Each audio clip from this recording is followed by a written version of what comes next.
Hey everybody, we're going to call this Island Girl Orchids. My wife is the orchid expert. I'm the guy holding the camera talking about generalities. So if I make a mistake, you're going to have to get her to correct me, or she'll make a correction, I'm sure. She's the expert. I'm the guy with the camera. We're going to show you how to grow orchids in a confined space in a city like Las Vegas where you use your environment to your advantage. So taking a look at what we have, you have two types of orchids with this setup. It's dendrobiums and phals, and my wife wants to get into cattleyas. I can't say it right. These are mainly rescue orchids.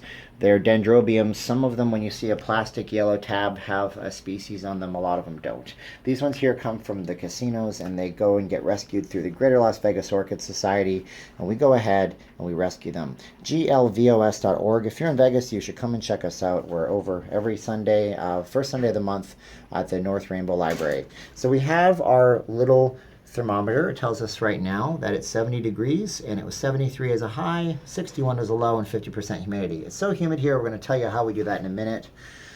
Going out here, this is all the wife's doing. I didn't do any of this stuff. She created this entire orchid wall. Pretty beautiful. We've used a basically existing security gate that we have. Nowadays, it's smart to have one no matter where you live, no matter what city you're in, it seems. And basically, she has taken like cheap materials that you get at dollar stores and made these cheap pots into awesome pots that have lots of holes for aeration. These cheap hooks into hooks that attach in. And she used a meat thermometer, a candle, and she lit the candle and heated up the thermometer to create the holes. Pretty amazing, right? So this is an example of what you can do in a limited space. Now, we face west, which means that we don't necessarily have a lot of harsh morning and daytime sunlight, but we do have the harsh evening sunlight. Now, these might be a little bit too tall come the summer. We might have to install a sunshade. We'll obviously video that if we do. Moving along, this is another place you can put orchids, on a wall or on a door. This door is heavy. I wouldn't recommend this on a cheap door. This I picked up at a yard sale, or she got it at a yard sale. I can't remember one time. And this is mounted into the door. More rescue orchids from the Orchid Society from the casinos. And so this wall I keep referring to that keeps the sunlight out, well, here it is. And we also have a palm tree that helps keep the sunlight out. And we also have a tree that helps keep the sunlight out. I think she told me that this is a different type of tree. I can't remember the name of the tree. Anyways, we have all these orchids sitting out here.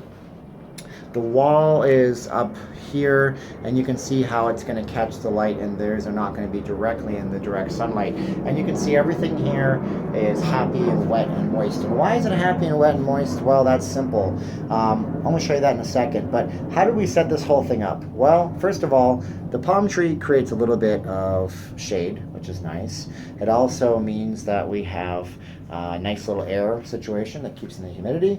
This is all recycled. Recycled crate, recycled little shelving units, and the wife had me put them together, and then she kind of perfected them. I did it one way and she made it even better. And then we also have the orchids hanging as well, because orchids like to hang. I mean, she taught me, and this is what I've learned, orchids are usually growing on trees or mountainsides somewhere, or even in rocks.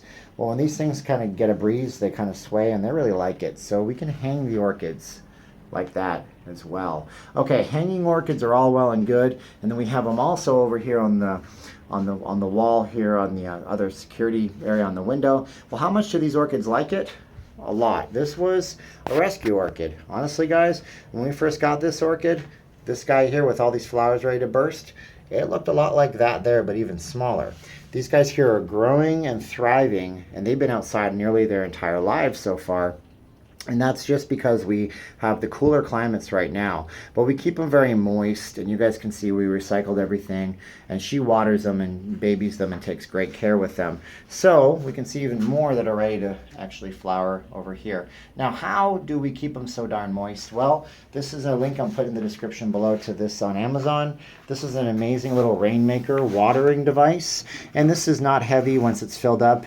It's filled up with 4 liters, which is going to make that 4 kilograms of water. So 4 kilograms of water, just over 12 pounds, I guess, but it's not too heavy. It's a gallon, and it's an air pump, so there's no batteries needed. All you're going to do with this is open it up and start pumping it down. And what it does is it makes it so you can use this 20 to 30 minutes continuously if you wanted to. And orchids don't want to necessarily be watered with a hose, so you can spray just like that. And you can see how happy they become being watered just like that. And it leaves a nice little glistening mist of water on them, and they just love it. So this here, a great investment to make. I think I paid like 20 bucks for it. Anyways, if you want to look into something like that, you can buy cheaper ones on Walmart or Home Depot. With the one here, I highly recommend. It's made really, really well. The seller ships it really fast, and they do a great job. Driftwood wise, if you saw some wooden orchids, we're going to talk about that later, but not today. She bought driftwood from Ohio, and there's even one from a pet store. Pet stores sell driftwood. We'll talk about mounting into driftwood later, but we're very lucky because we have options. We live in a big city. Everything you need is online if you need it. So that's how we did it. That's how we grow the orchids in a challenging climate out here. And when it comes to be summertime, we might build a little greenhouse out here or just basically create sunshades. We'll let you guys know. So yeah, hopefully that helps you, and we look forward to any comments you might have. Thank you.